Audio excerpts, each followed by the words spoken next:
Hello class, welcome to Unit 8, Lesson 4. Today we're going to go ahead and look at polynomial division.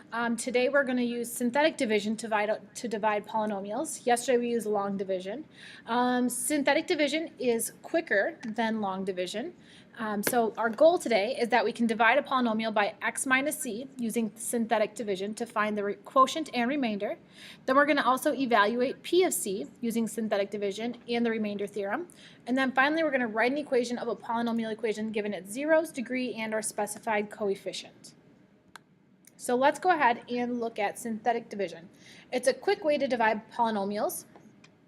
We use synthetic division whenever the divisor is in the form of x minus c.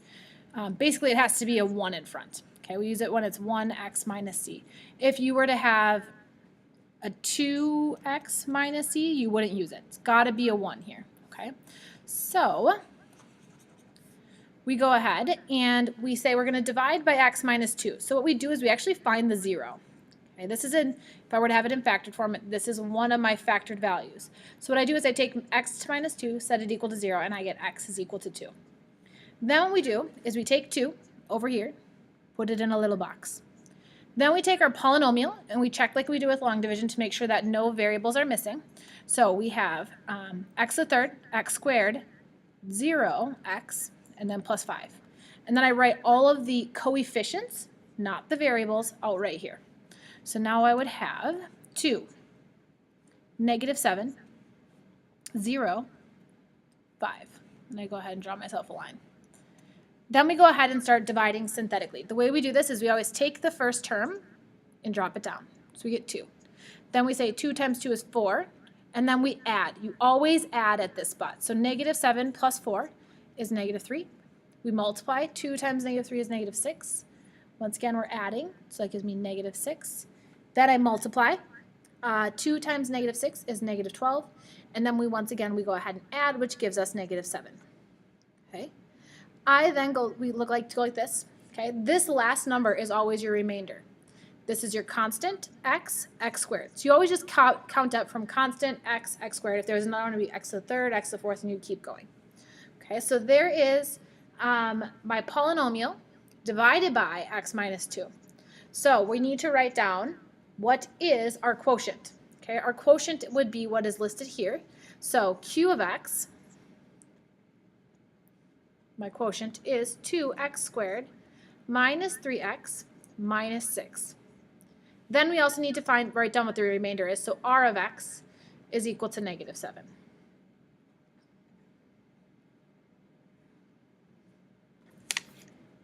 Then from here, we're actually going to look at the remainder theorem. Okay, what is the remainder theorem?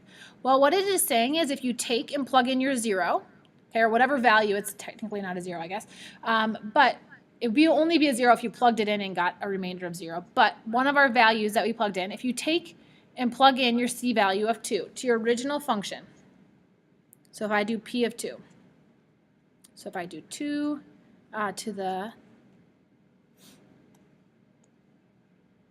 second cubed minus 7 times 2 squared plus 5. If I go ahead and solve this, I would have 2 times 8 minus 7 times 4 plus 5.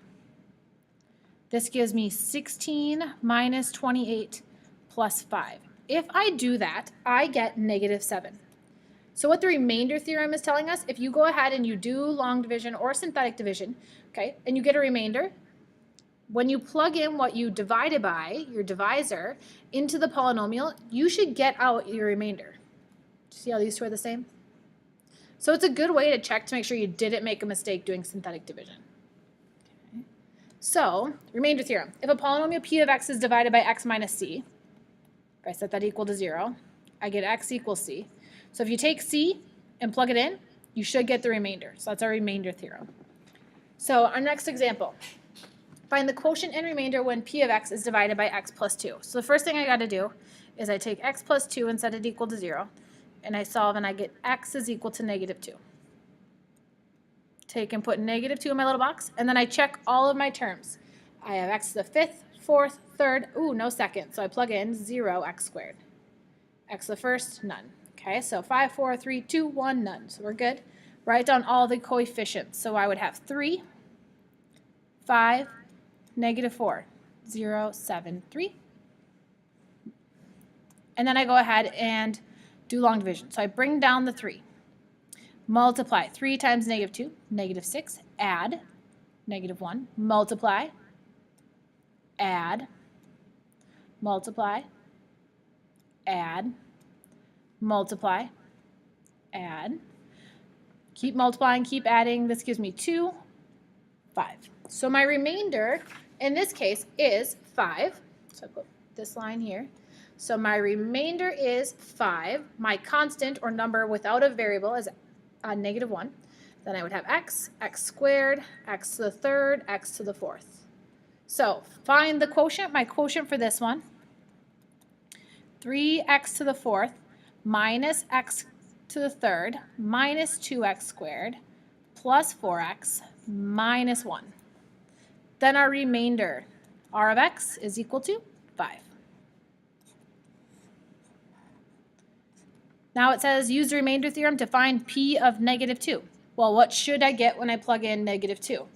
I should get out my remainder, which is 5. So p of -2, we are checking, does it equal that?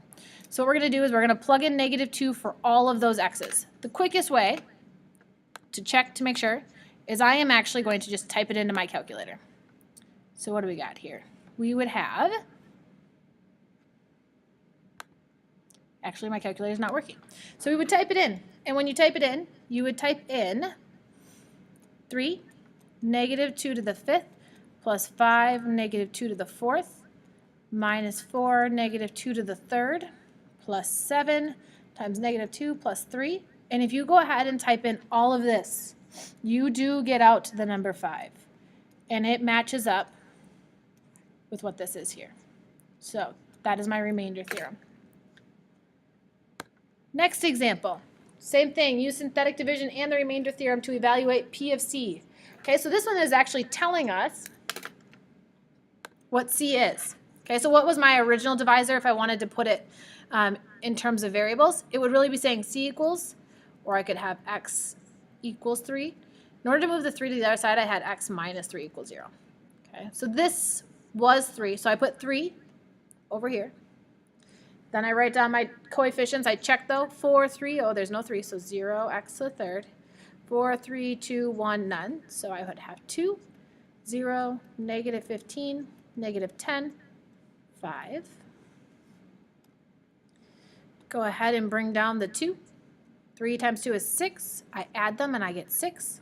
3 times 6 is 18. -15 plus 18 is 3. 9, -1, -3, and then 2. So this is my remainder. Constant x, x squared, x to the third. So my quotient, 2x to the third plus 6x squared plus 3x minus 1.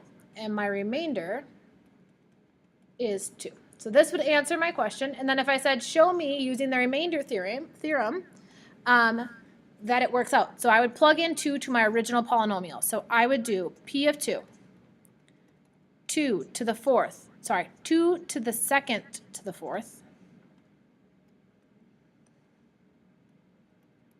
minus 15 times 2 to the 2nd, minus 10 times 2 plus 5. If you type that in, you do get out 2. Okay. Except for, this was silly on my part, what number should I have been plugging in? 3. I don't know why I wrote 2. So this is 3 for all of these, my bad.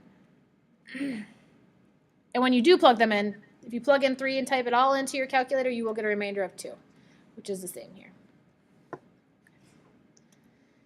Example 1b, same thing, remainder theorem. So 3, 2, 1, none, perfect. So they're telling us C right away.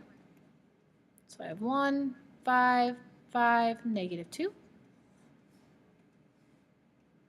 Bring down the 1, multiply, add. 3, -6, -1, 2, 0. This is a remainder, constant, x, x squared. Then my quotient would be x squared plus 3x minus 1. And then my remainder, my r of x, was equal to 0. So then I just check with the remainder theorem. I go ahead and plug in c, which in this case is -2. So I do p of -2. So I have -2 to the third plus 5 times -2 plus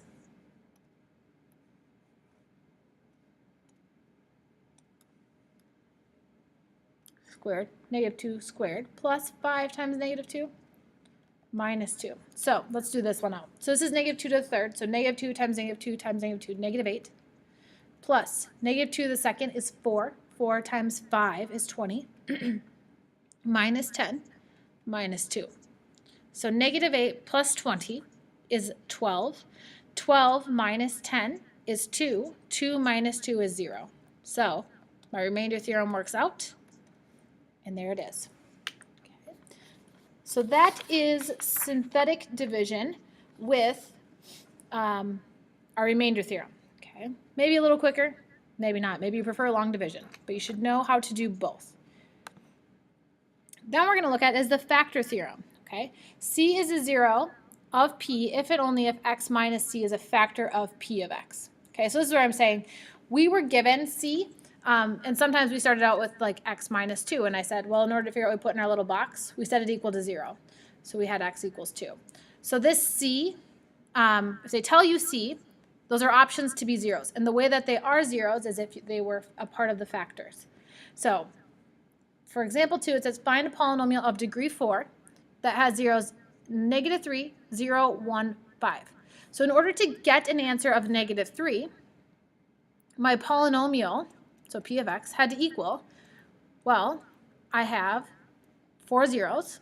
So what did I have to have in parentheses to get -3? I would have had to have x plus 3. To get 0, I would have x minus 0, x minus 1, and x minus 5.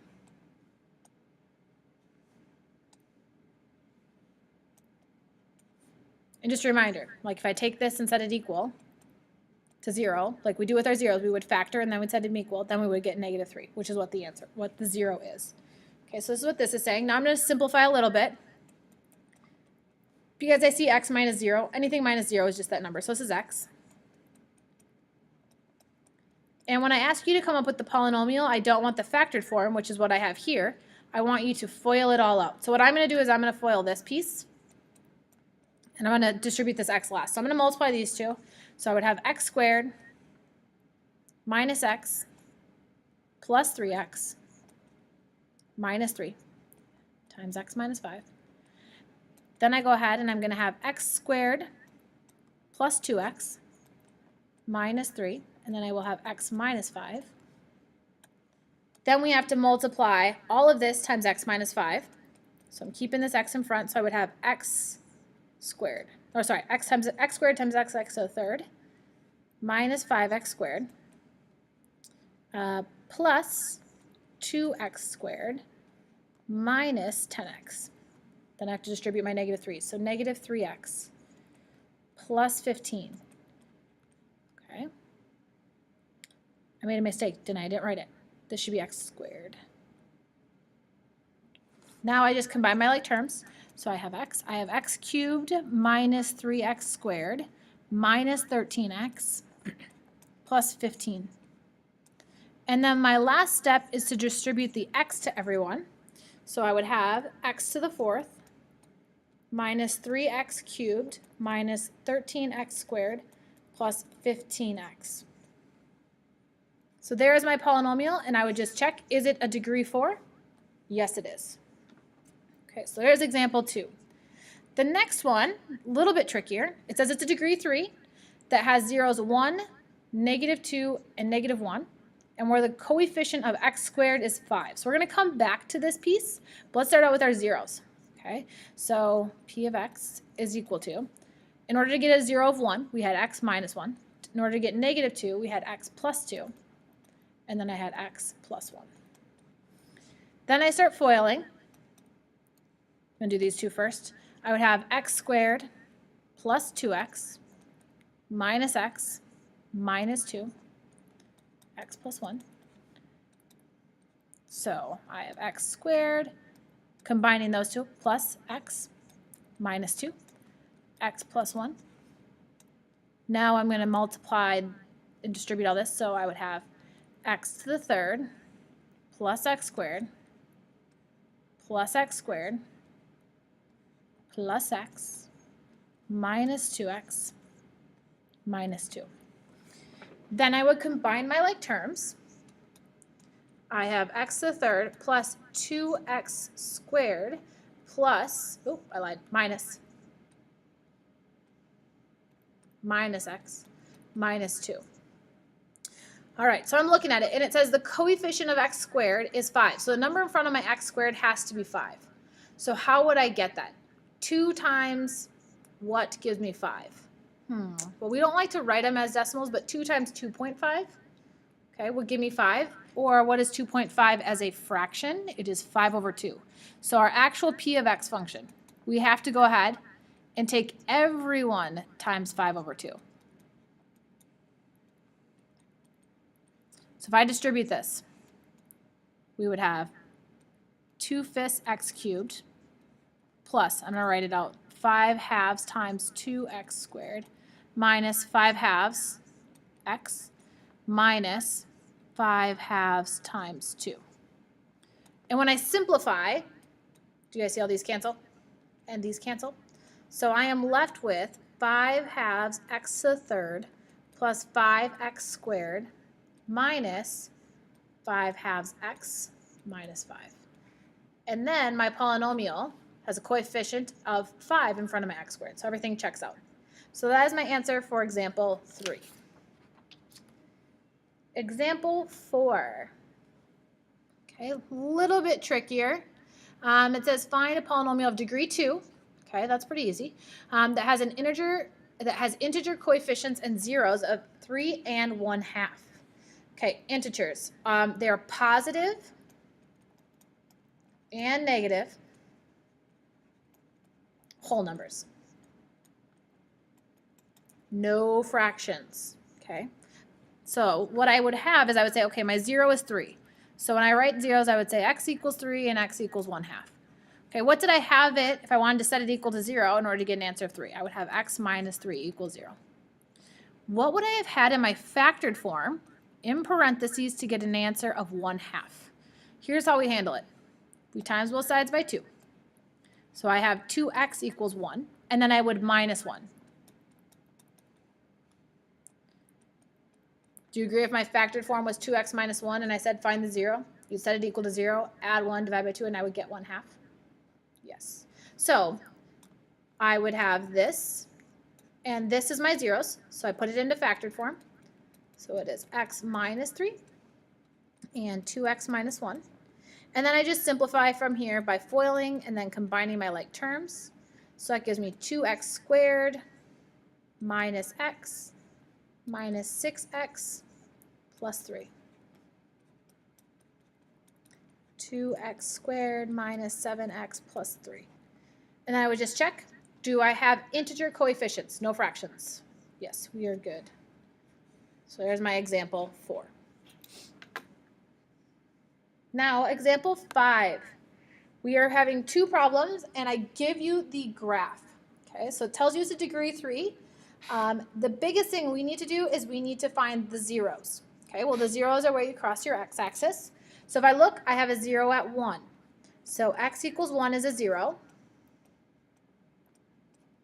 And I would look at the multiplicity. Do I go straight through it? Do I bounce? Do I do the little swivel move that we talked about? I am going straight through, so my multiplicity is 1. My other 0 is at 3. It is bouncing at 3, so that means my multiplicity is 2. So to write this polynomial, I would have, well, what did I have in parentheses to get an answer of 1? X minus 1. And to get 3, I would have x minus 3. And then my multiplicity is 2, so it is squared. Then from here, I'm writing x minus 3 twice. And I need to FOIL and multiply, do all this multiplying. So I'm going to skip on this one. We talked about how to make this a little bit quicker. So when I multiply this, I'd have x times x, so x squared in the front. Okay, if we factor, I should say when we factor. And then I would say, okay, well, what adds to my middle number? So what is negative 3 plus negative 3? Negative 6x, and then negative 3 times negative 3 is 9. And then from here, I just need to distribute my x minus 1. So I would have x cubed minus 6x squared plus 9x. Now distribute my negative 1. Negative x squared plus 6x minus 9. And then, combining like terms, I have x to the third minus 7x squared plus 15x. Ooh, this is a positive 9. Nope, negative 9. Minus 9. There would be my polynomial, and I would just check. Does it have a degree of 3? Yes. All right, one last one. Degree 4, so maybe a little bit more foiling for us. But let's find our zeros. Should be your first step. So 0. Got 1 at x equals 1. Got 1 at x equals 3. And I would notice the multiplicity of that one. The multiplicity of this one is 2. And then x equals 4. Multiplicity is 1. So what I have is p of x equals x minus 1, x minus 3 squared, and then x minus 4. And then I would take note that a lot of this seems the same as the last problem. And we already foiled all of this in the last part. So I'm just going to plug in what we got when we multiplied everything out for the previous example. Do you guys see x minus 1, x minus 3 squared? Simplifies to all this. So I'm going to write that down. So we would have, that was x cubed minus 7x squared plus 15x minus 9. And we have to take that times x minus 4. Then we start distributing x to the fourth minus 4x to the third. Now minus 7x cubed plus 28x squared plus 15x squared minus 60x minus 9x plus 36. Whew, that got to be long. Now, combining my like terms. Sorry, this got a little messy. We have x to the fourth. Negative 11 x to the third. I have 28x squared plus 15x squared.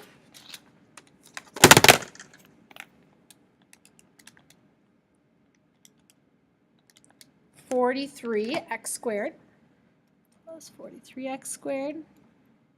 Then I would have negative 60x minus 9x, so negative 69x plus 36. It's got a little messy in here. X squared, there we go, minus, and then minus plus 36. Perfect. So there is my polynomial from my graph, all multiplied and FOILed out. Okay, so there are my problems for today's lesson. If you have any questions, feel free to ask. Otherwise, your homework, page 270 or PDF page 299, and they are listed right here. 23 through 25, 37 through 42, 57, 58, 61 through 64. Otherwise, have a great day, and I will talk to you later.